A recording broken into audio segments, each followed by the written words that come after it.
Hello and welcome to the Pots Trowels podcast with me, Martin, Jill and Sean. Hi. Hello. I've been out and about this week talking to a gardener. We've got a question coming up about dogwoods and a remarkable rhubarb recipe from Jill. Oh, yeah, and you've got some jobs as well, haven't you? I have, yes. But why don't we start with one of those questions? Okay.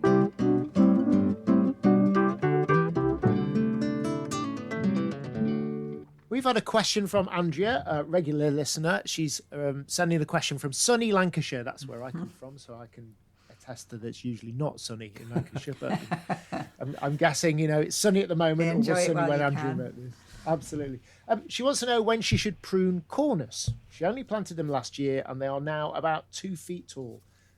She's not entirely sure what the two of them are. She says she's got a midwinter fire, which she believes is a slow grower, but she's not sure on the other two. They're green stems, so maybe they're alba. She's put the label somewhere safe. That's a feeling I know. It's something we all do, Andrea. Put labels safe and then you find them when you're not looking for them and you haven't a clue what they are. But yes, dogwood pruning. Well, dogwoods are really interesting. And as Andrea says, they've got colourful stems. You can get different types of dogwoods, of course, cornus, but these are grown for their wonderful colourful stems. Midwinter fire is a great one because the stems change. They sort of start off sort of yellowy at the base, go to an orange and red at the top, hence the name Midwinter Fire. And the green one you're talking about, Andrea, is actually not alba. Alba tend to have red and darker stems. I think it's Flaviramia, which is the yellow dogwood. But we treat them all the same. And to get these lovely colourful stems every year, what we tend to do is cut them hard back at this time of the year, in fact it's something we're going to be doing in our garden within the next week or so. So normally mid to late March, just as you can see the buds starting to burst on the tips of the stems, get your secateurs and cut them hard back. Now you didn't prune them when you put them in, which is a good thing to do. It just gives them a growing season to establish, but I think now you can cut them back, and I do all mine exactly the same, whether it's alba with the red stems, Flaviramia with the yellow stems. We've got Midwinter Fire, which we do as well, but I literally cut them down to just a couple of inches from ground level, so I don't treat them any different. And I find that the Midwinter Fire, if you do that, it actually spurts it into vigorous growth and you'll get a good display next year. So out with your secateurs this weekend and enjoy pruning them back. So you don't have to do it to a bud? You can, but you're pruning down to where there's no buds are visible. So if you can see a visible bud, do it. But I wouldn't worry. I just chop them down, Ruthless. to be fair. It's quite satisfying. Okay. What was that newish? There's a newish one. Is it Anna or Anya? Oh, yes. We saw them at Harlow Car, didn't Yeah. we? It's called Annie's Winter That's it, Orange, yes. which is very similar to Midwinter Fire, but the orange colour is far more vibrant. It really, on a dull winter's day, it just shines in the garden. It's almost fluorescent. So Have we got one for our back garden? we have got one, but we bought a couple, but I'm not 100% sure they are what they say on the label. I think they're not quite orange enough. We'll see when they grow. But I've had a word with Paul, who we had as a guest last week, and he's going to. Sometimes they sucker, so they're going to take a sucker off one of the ones in the garden. So I know I've got the Harlow Car one. It's not what you know. It's who you know. And they can grow quite large dogwoods, can't they? I mean, we saw some in October growing by the lakes of Coniston, up near where my mum lives, and they were just huge but wonderful kind of, colours at that sort of autumnal time of the year. So if she's pruning them, 2 feet tall, she says they are. Is that going to keep them kind of compact, or does it depend? Are these ones I've seen because they're not being pruned? Is that what's gone off there? That's exactly it, Sean. Yes, if you don't prune them, they'll get into a sort of 8-10 feet tall and a similar sort of width, so they will get to be big. And what happens is you will always get the new colourful stems on the tips of the growth, but down in the centre it goes a sort of brown colour, so you don't get the same display. So in a garden situation, by pruning them down hard every year, we keep them not only to a manageable size, but you get that wonderful colour.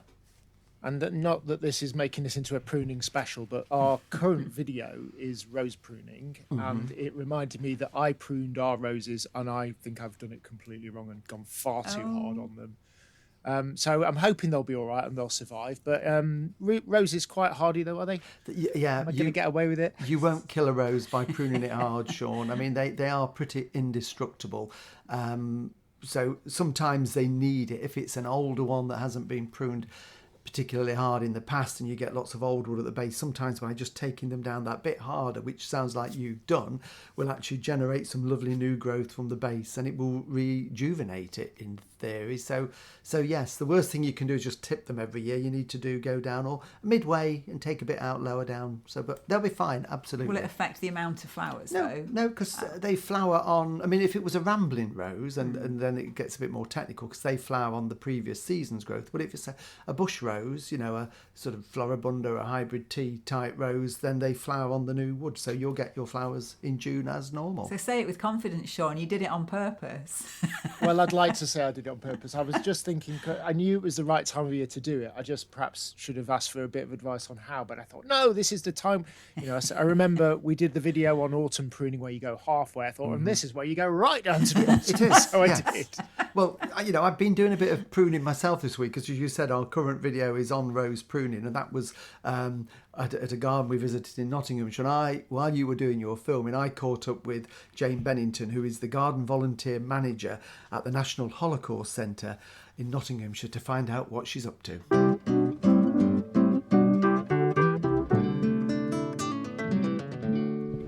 Morning, Jane. You look very busy. Hello. Pruning roses. Hi, Martin. You've got an awful lot of roses to prune, haven't you? Yes, there's 1,000 roses in the garden. Right. So lots of rose beds, and the varieties are nearly all iceberg, isn't Yes. it? It's all, yes, which is a lovely white rose. Yes. So the importance of the garden, because I think you've got an acre of garden roughly, haven't you? That's sort of semi-wooded rose gardens, Yes. beautifully laid out. Yes. And that is an important part of the centre here, isn't it? Yes, it's a place to reflect. When people have visited the museum, it's a nice place to come outside and listen to the birds and look at the beautiful flowers. Yeah, because I suppose when you've been in there and gone through the museum and seen all the information boards and the videos, you just want to take it all in. Yes, And this is a peaceful setting. It is a beautiful, peaceful setting Yes, here it's in really peaceful. rural Nottinghamshire. And your job here is to maintain the gardens. I know you're going to do some new work in the gardens as well, including pruning the roses. Yes, I'm the garden volunteering manager, so it's a new role. So yes, I'm hoping that we can recruit some volunteers to help working in the garden. Yeah. And I'll be overseeing the management of the garden. Yes, and it's a really exciting project, I think. So you are after volunteers. So if anybody lives in the Nottinghamshire area and they fancy doing some volunteering at this beautiful garden, then we'll give the website at the end of this. Just going back in time, because you worked in horticulture, but this is very Yes, different I to have. what you did before, Yes, isn't it? I'm used to training in glasshouse work, used to working with people with learning difficulties. Mhm. So training them in horticulture. So very different. So from the glass house, you're outside now. Yes. And any chance you might be able to get a glass house here, do you think? There's no plans for it at the moment. Yeah. Because that is your thing growing, isn't it? Because I presume, although we've got all these beautiful roses, you have containers with colour in the Yes, in the we've summer. got pots, hanging baskets, which we'll be planting up. Mm. Trying to increase the diversity of the garden as well a little bit, so that we can get a wider variety of flowers and plants Right, in the yes. garden. This is so. Back to the roses then. These are all iceberg. For those that don't know iceberg, it's a lovely floribunda rose. Been around for a long time. It's a sort of tried and tested one.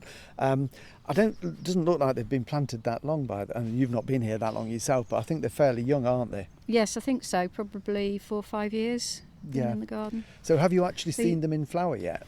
No, I haven't. No. No, I've only seen photographs. Yes. Well, They were replanted. They have been roses in the garden since the centre opened in 1995, but they were replanted several years ago. Right, okay. Well, often people struggle to replant, but these look like they've all taken well. They're healthy roses.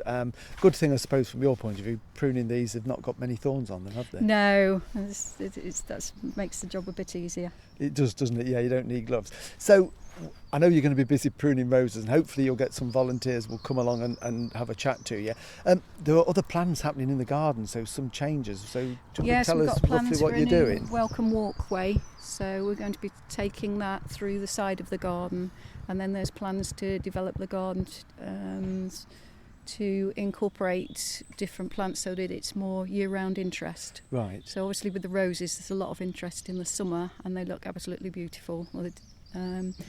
But we want some things for the other seasons as well. Because you are open all year round, Yes. of course, aren't you? Yes. So in the winter it'd be nice to have the winter colour, and I mean you've got, with the new entrance there, you can have some really interesting plants, I Yes. suppose, on there. So, and you'll be overseeing all of that as well. Yes. Busy lady. No, it is amazing. You said it's been here since 1995. Presumably the gardens have evolved over that time, because that's when it initially started in Yes, somebody's that's house, right. wasn't That's it? correct. Yeah. So hopefully when I come again, you'll have pruned all these roses. Oh, of course. Yeah, and they'll all be blooming, because I will come back in the summer. And am I right in thinking that if you're passing by, you can just pop into the gardens, you don't have to pay, and you can use You can look around the garden, use the cafe. Yes.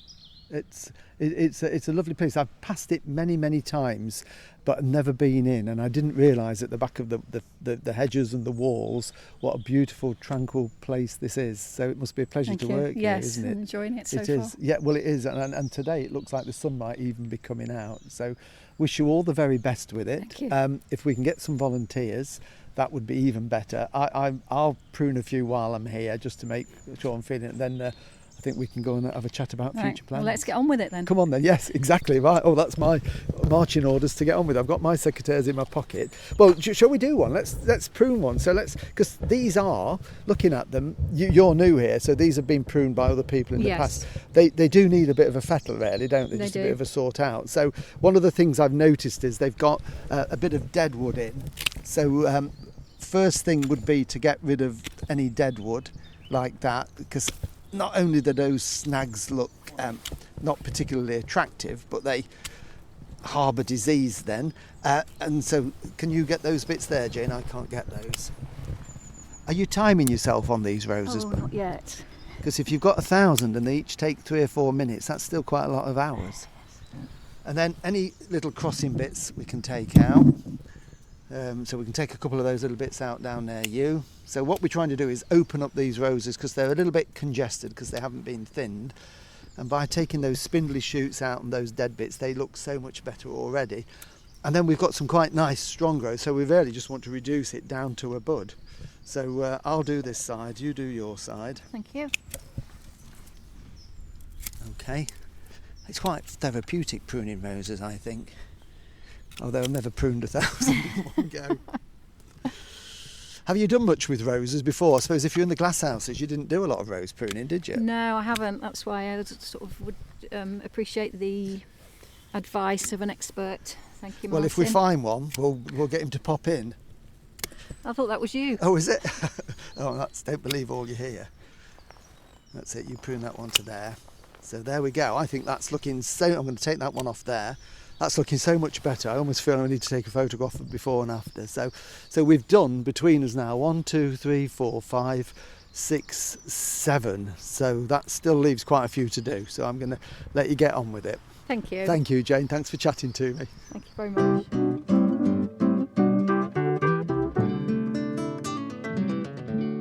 Well, I've just remembered that in the video you'd done 2 of the pruning before we ended the video. So you obviously carried on while you were doing the podcast. Well, I ran off to get some shots of the beautiful garden there. It is a very, very lovely, peaceful garden, isn't it? It's well worth a visit if you're anywhere near the area. Yes, it is. I mean, we didn't get time to go into the museum, and Jane says, we can go back and have a look. So it's it's a very meaningful, and there's a story there. Lots of children go and visit from schools, which is good that they're getting that as part of their history. So we will go back and have a look. But the gardens, yes, very peaceful place to sit and relax. And we were there in the winter, and I would imagine in the summer when the perennials are out and the borders are full of flower, and all those 1,000 iceberg roses are in Wow. flower. It's going to be quite a sight to see there. So no, I would definitely go back. And she's only got 993 to prune now. Did she not stay and do all the rest of them with her? No, I didn't. Unfortunately, we had to get away. I would have given you a hand, but I'd already just ruined my own roses. So Well, exactly. Yes, we didn't want you getting in there, Sean. No, it is interesting. And one of the things that Jane, it's a new position there. It's been looked after by contractors in the past. It's been brought in-house now. Jane is a horticulturist, but she's more on the glasshouse side, and that's one of the reasons I went along. She wanted a little bit of advice on pruning, so she saw me at a gardening event and asked me if I'd pop in, so I was delighted to go and see it. But Jane is looking for volunteers. So now obviously this doesn't apply to many people listening, but if you are in the East Midlands, in the Nottinghamshire, Lincolnshire area, which is where it's situated, the Holocaust Centre, then Jane is looking for volunteers just to go and do a few hours a week if you've got some spare time to do a bit of gardening. Jane will supervise. So it'll be a lovely place to go. It's the sort of thing that when we get to retiring age, Mrs. Fish, which is not far away. When will that be? I don't know. You'll always keep finding me jobs to do. But it's the sort of thing, if I'd got the time, I would love to go and do half a day's pruning there, because I think you're doing something for a very good cause anyway. So yes, do get in touch. Can we put at the point at the end of this, Sean, can we give details of the website? Yeah. I mean, it's I think it's holocaust.org.uk, but we'll check that, and if not, just have a look in the show notes. We'll put the link there in the show notes. Thank you. Yeah. I mean, obviously there's a lot of roses in one place, isn't there? So it's the rose garden. We've got roses dotted in amongst our general borders, haven't we? But you were talking with Jane about having to replant some of the roses. Obviously, she hasn't got a choice of putting them in a different place. But is there something about not replanting roses in the same soil? There is. Well, yeah. I mean, Jane was saying she's only been there since November, so it's all new to her. But they were replanted several years ago, and we reckon it was probably 4, 5, 6 years at the most, judging on the size of the roses. They hadn't been pruned that many times in the past. So, and they were rose beds before. And there is a thing known as rose replant disease. And it's a strange thing. It happens to anything in the rose family. So it could be apple trees, roses that have been planted in one position for a long time.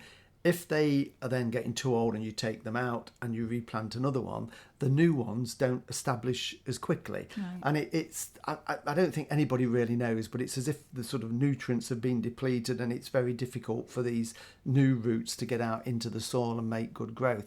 So the way to overcome that, there are products you can use called mycorrhizal fungi, which is a natural product, and it's good to use on any planting. If you're planting roses, fruit trees, you sprinkle it on the ground, like a powder. It's a granule. You sprinkle it on the roots, and that stimulates healthy root growth, and it really, really works. I think it was developed originally by David Austin Roses to overcome this issue, and it's widely available in garden centres. So mycorrhizal fungi will have various trade names, and we used it when we planted our apple trees last year, just to help them get a good root system going. So you'd put that in whether or not there'd been something of the rose family in the you the don't soil have before. to do, but it just helps any bare root plant get the roots growing. But certainly if you've had roses there before. And the other thing you would do is improve the soil. So you'd compost it, manure it, get the soil in really good condition before you replant, to give them that best possible start.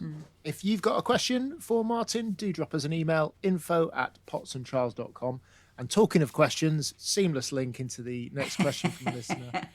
Fran, I'm not entirely sure where Fran is, but they've asked a question about blind daffodils. Last year, they had a lovely show of daffodils along the edge of the lawn next to a sleeper's small wall. This year, many of them have come up blind. So thoughts on how to remedy this? So I'm guessing that's a wall made of sleepers rather than a wall where people fall asleep. But so how to remedy... So blind daffodils where they don't flower, is this right? Okay. Yeah, it is. That's exactly it. So, daffodils will often flower. Then one year you don't get any flowers on them, and we call them blind daffodils. And it can happen for various reasons. Sometimes it can be if the daffodils are very small bulbs when you plant them, they don't flower for a year or two until they've bulked up. That isn't the case in this situation because they flowered last year, which makes it a little bit sort of worrying in a way, because that means something's gone wrong with the bulb. Because normally when the bulb flowers, you then allow all the leaves on the daffodil and any bulb to die down naturally. All the goodness goes back into the bulb to make it swell so that it's a big enough bulb to flower the following year. So something's gone wrong. It could be narcissus fly, which we had once on some daffodils we grew. But if you've got narcissus fly, normally you get sort of twisted, distorted leaf growth. So if they're looking healthy, it might not be that. But what it is, it's a little fly that goes down into the bulb. Maggots hatch when the eggs have been laid, and they distort the bulb and eat the centre of the bulb so it doesn't flower. It may be that they've been too wet for a while or something. There's something gone wrong with it. So what I would do, I think I'd give them another chance, Jane. Don't cut the leaves off, leave all the green leaves on. I would feed them, get a little bit of granular fertiliser, sprinkle that around them, maybe put a bit of a compost mulch on there, because it just creates that lovely sort of woodlandy, rich soil, and a little bit of feed. Let them die down naturally, and hopefully that will make the bulbs swell a little bit. And fingers crossed, you might get some flowers next year. If you don't, I think then you're going to have to dig the bulbs up and have a look and investigate. It's not good when you don't get daffodils flowering, is it? On the bulb subject, our snowdrops have obviously finished flowering now, and the little seed heads are on, and they're looking a bit tatty in the border. Is it time? Can I do anything with them yet? No, I knew. I don't know. I just thought I might ask Leave that. them. I knew what you were going to say. Well, in fairness, you can, because we've got daffodils, snowdrops rather. I'll get it right.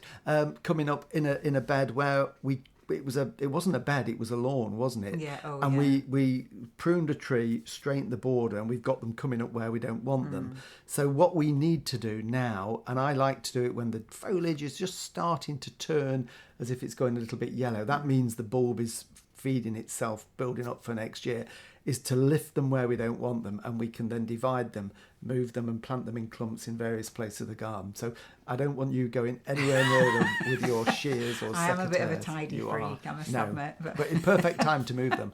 You've got a recipe for us, haven't you, Jill? Oh, well, yes, because rhubarb, the forced rhubarb, is just sneaking its head, not to the top of the forcing pot yet, but no, we have forced a clump of rhubarb.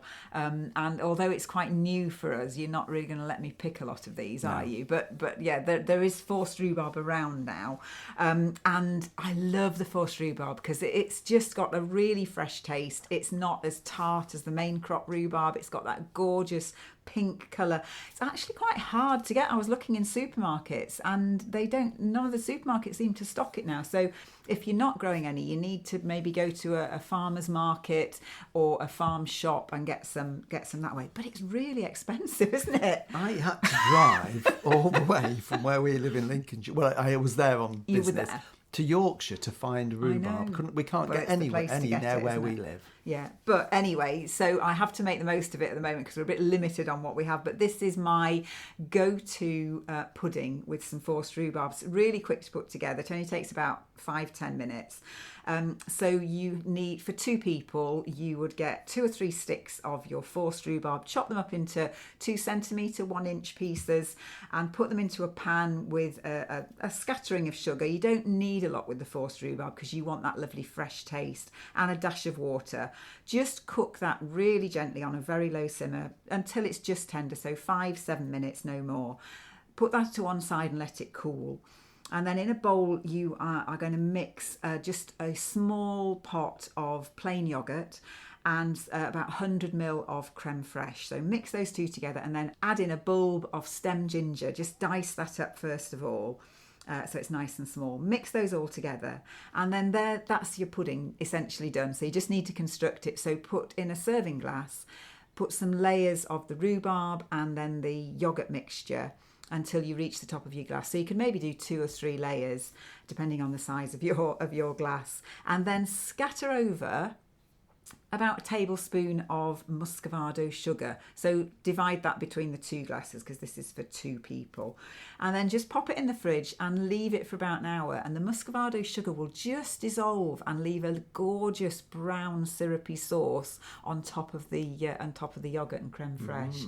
And then you can dip your spoon in and try use one of those long handle spoons so you can get right down to the bottom layer. And then you get a mixture of the rhubarb and the creamy yogurt as well. And it's just delicious. So, and very good for you, because rhubarb, of course, is very high in calcium, so it's good for your bone health. So it's a really good one. And then you've got the calcium in the yogurt and the creme fraiche as well. So it's an all-round good for you dessert. I but thought the it's blowtorch was coming out then when you mentioned the sugar on the top. No, you don't need it, because it will just dissolve on its own. So yeah, but Lovely. really good. It is delicious. I've had it lots. I've not had it. Well, you're going to make some. I'm going to make some with the forced rhubarb. Yeah, so, yes. It's And next ready to year go. you will have your very own forced rhubarb.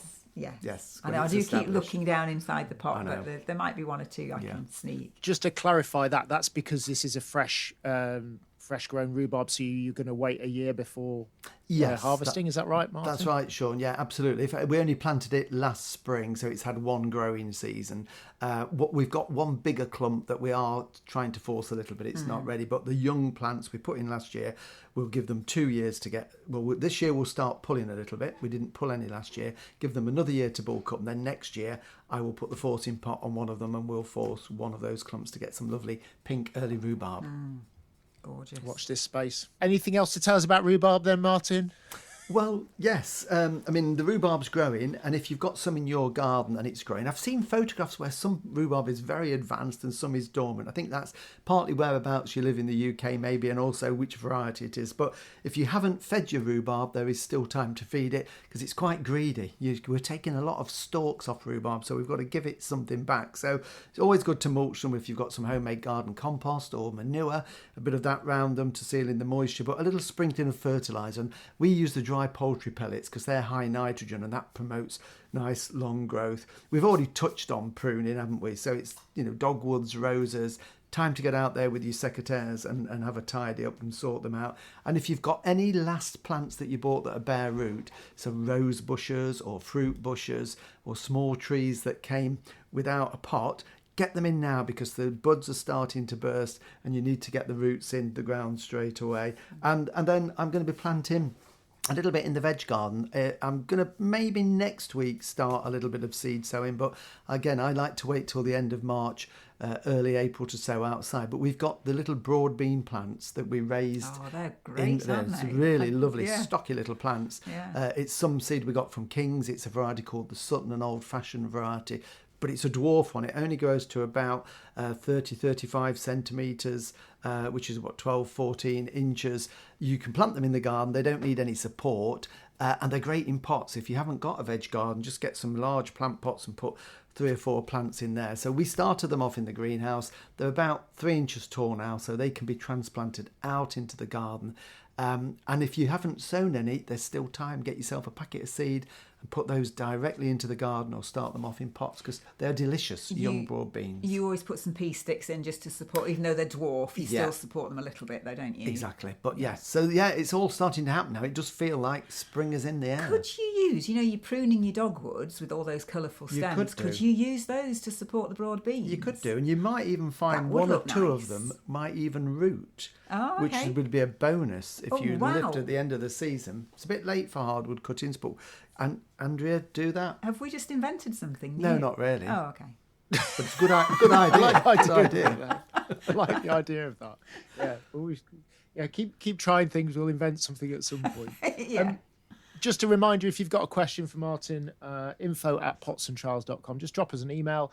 If you've got a chance to do as a review on your podcasting app of choice, Apple Podcasts or Amazon or wherever you listen to us, it really helps us spread the word. But that's probably about it for this week, isn't it, team? It is, yeah. It's time to get out in the garden. So remember, if you want more gardening content, that we've got a fresh video every Thursday, and obviously the podcast comes out every Sunday morning here in the UK. Obviously, depending on where you're on the world, that might be a different time of the day, but yeah, have a listen. Next week, Martin's heading to RHS Wisley to meet David Hurrian. So we'll see you then. Bye-bye. Bye. Bye-bye.